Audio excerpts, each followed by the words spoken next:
भीषण गर्मी से तपते प्रदेश के 40 जिलों के करीब 8000 गांव, ढाणियां और 60 शहरों में पानी का संकट बना है। लेकिन प्रदेश के जलदाय मंत्री कन्हैयालाल चौधरी ने कहा कि प्रदेश में जितना पानी उपलब्ध है उससे ही काम चलाना पड़ेगा। अजीबोगरीब बयान यहां पर दिया है। देखिए, मंत्री बोले मैं कोई बालाजी तो नहीं जो फूंक मारते ही पानी आ जाए। उन्होंने अपील की कि पानी के महत्व को समझते हुए इसे व्यर्थ न करें।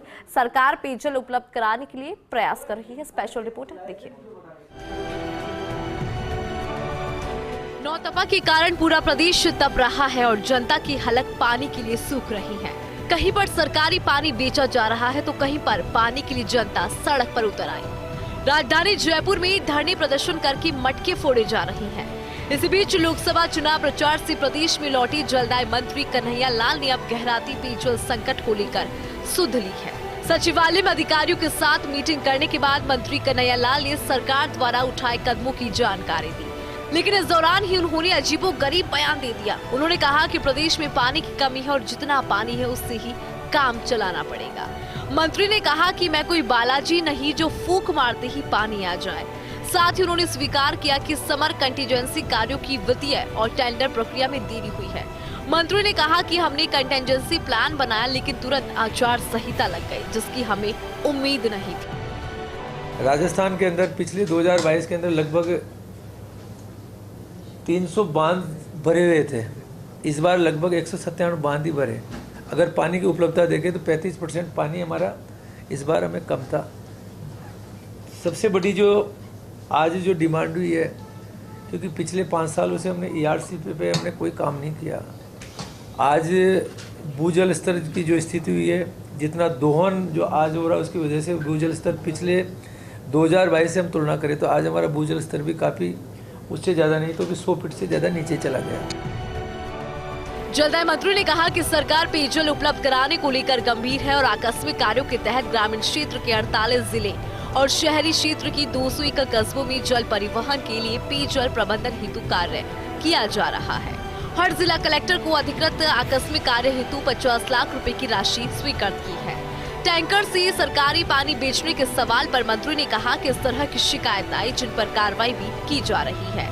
मंत्री ने प्रदेश में कंट्रोल रूम स्थापित करने की भी बात कही, लेकिन जब फर्स्ट इंडिया ने मीडिया कर्मियों से ही मंत्री को इसका रियलिटी चेक करने को कहा तो मंत्री ने जयपुर में फोन लगाया।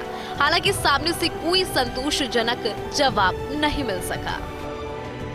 इस वक्त राजस्थान के अंदर लगभग 3500 तो शहरों के अंदर टैंकर चल रहे हैं और 9000 से ज़्यादा टैंकर हमारे गाँव में चल रहे हैं, रेगुलर चल रहे हैं। पानी के अंदर जहाँ भी शिकायत होती है कि पानी के अंदर कालाबाजारी होती है, हमारे अधिकारी खुद जाके उसको चेक कर रहे हैं। तीसरी चीज़, हमारा 80% जो हमारे जो पुराने ट्यूबवेल्स हैं उनको ठीक करना हो, कोई नई लाइनें डालने हो, लगभग 150 करोड़ से ज़्यादा का काम हमने 80% हमने काम पूरा कर दिया।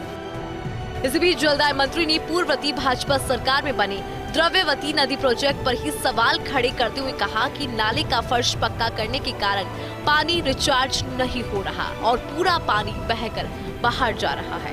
मंत्री ने कहा अति भूजल दोहन को रोकने के लिए जल्द ही 3 कानून लाए जाने पर विचार हो रहा है।